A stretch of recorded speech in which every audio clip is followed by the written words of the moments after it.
retrouve ce soir dans ce lieu historique inscrit au patrimoine mondial de l'UNESCO. Est-ce qu'on ressent les mêmes émotions lorsqu'on donne un concert en discothèque à Ibiza que dans un théâtre comme ça ce soir à Orange? Ah non, forcément, ça n'a pas la même signification. J'ai mon stage manager qui m'a envoyé une vidéo. Déjà, j'ai eu un... Ça m'a pris au cœur, quoi. C'est fantastique, bien sûr, un endroit comme ça. Il y a une histoire, il y a une âme. Ça peut pas se comparer, c'est sûr. Mais je suis tellement content d'être là. Et en plus, je crois que c'est un petit peu, j'ai un peu de chance parce que d'après ce que je comprends, il y a eu la jauge a été un peu augmentée sur le nombre de personnes qui peuvent être là ce soir.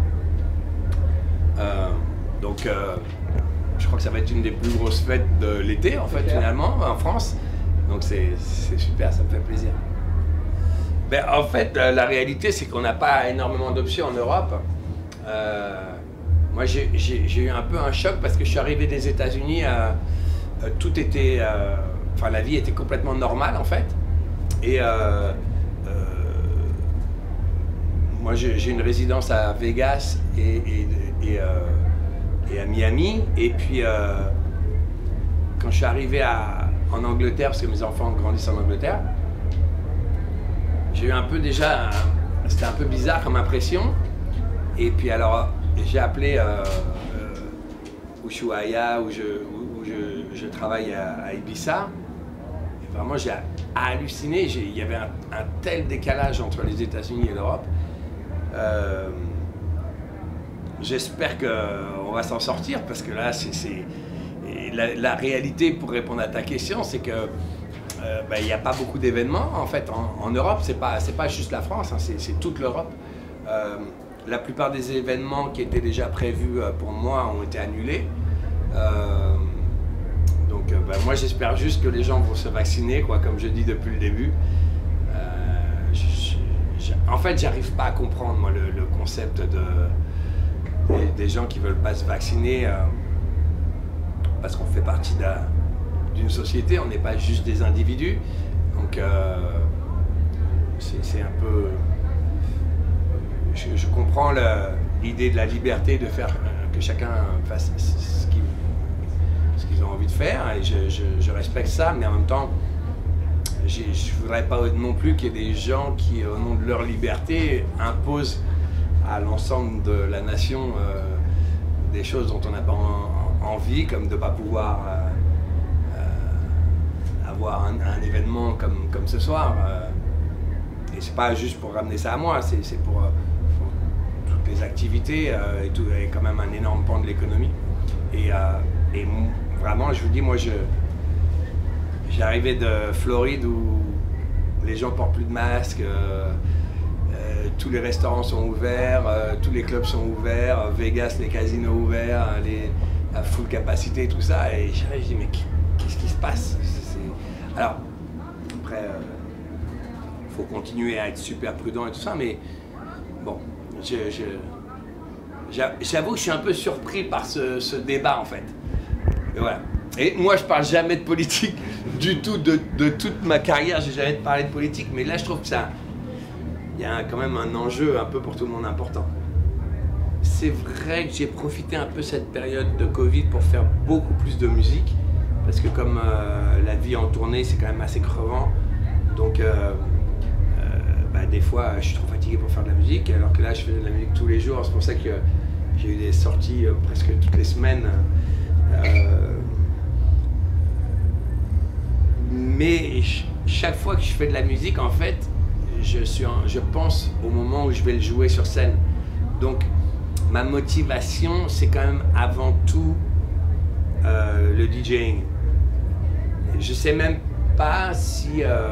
c'est souvent, mes copains me disent « Ouais, mais alors, je sais pas, quand un jour, t'aurais pas envie d'être juste producteur ?» Et j'ai du mal à m'imaginer en studio juste produire de la musique sans avoir le plaisir de jouer les disques moi-même sur scène. En fait. Ouais. Donc quand même, je considère que je suis un DJ en premier et ensuite un producteur.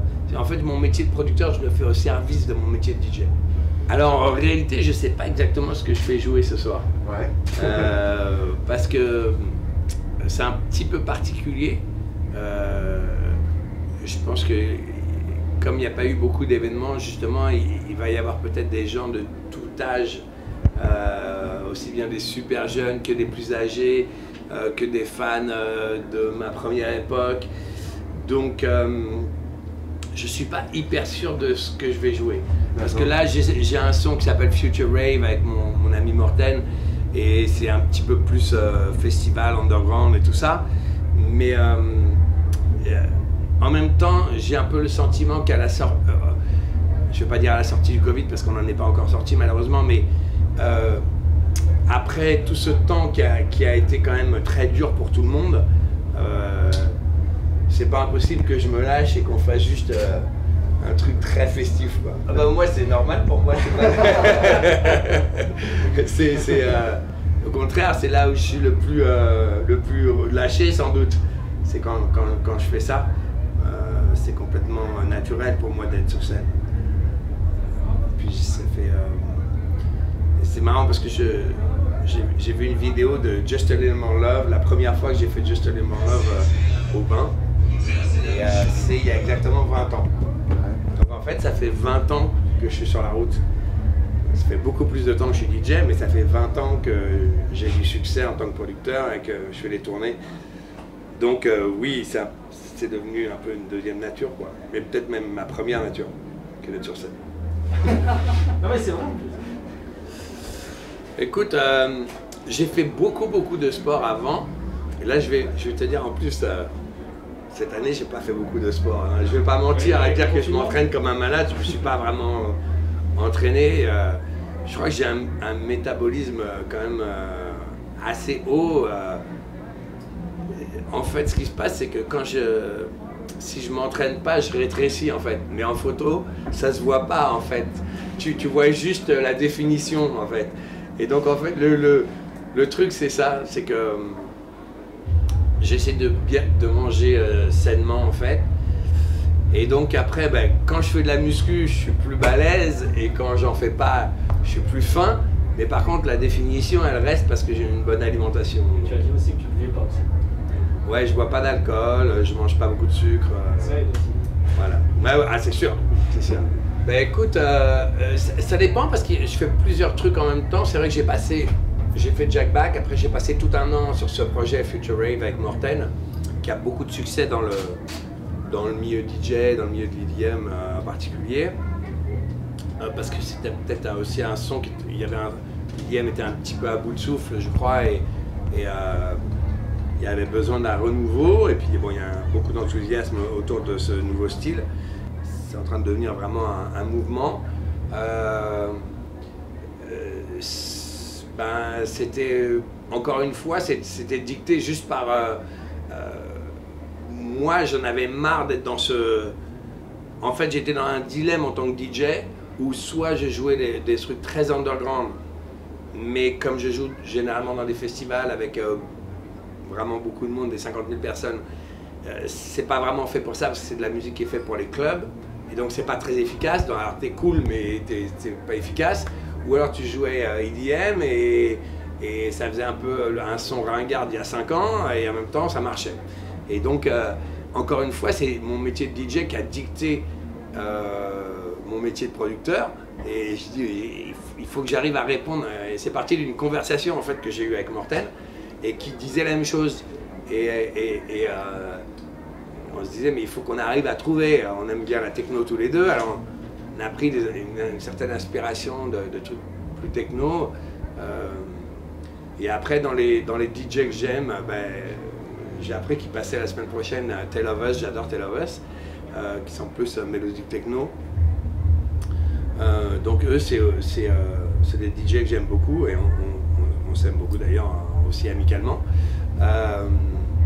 Mais à part ça, j'ai aussi fait plein de trucs qui étaient un petit peu plus tournés vers l'Angleterre. J'ai 4 titres dans le top 40 anglais en ce moment en même temps, donc qui étaient plus house, mais quand même avec un potentiel radio important.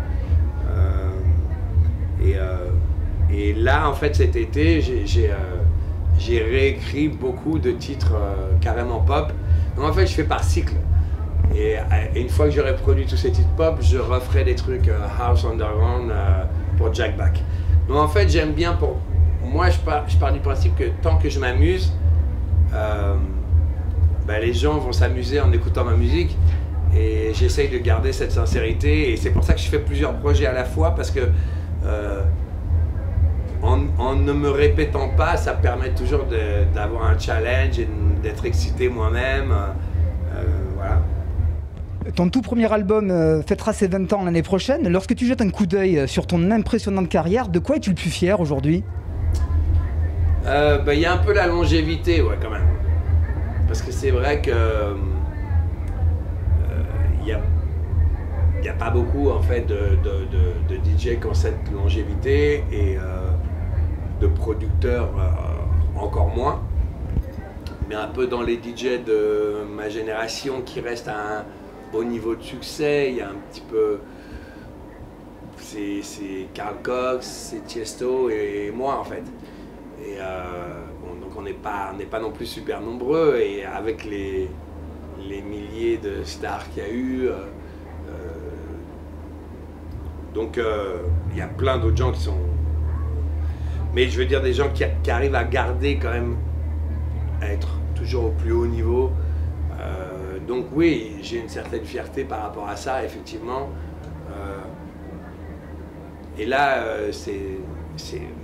même moi, j'hallucine un peu parce qu'il y a... C'est marrant, quoi.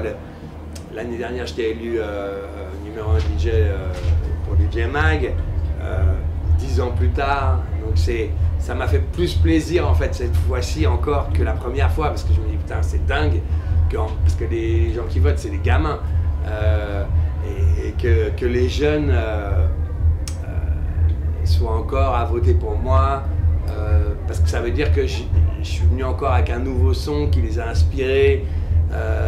Donc je trouve ça mortel, quoi. Parce que moi-même je suis inspiré par des gens, et c'est fantastique de me dire que j'inspire encore les nouvelles générations de DJ. C'est super. Merci à vous, merci à vous, merci à vous.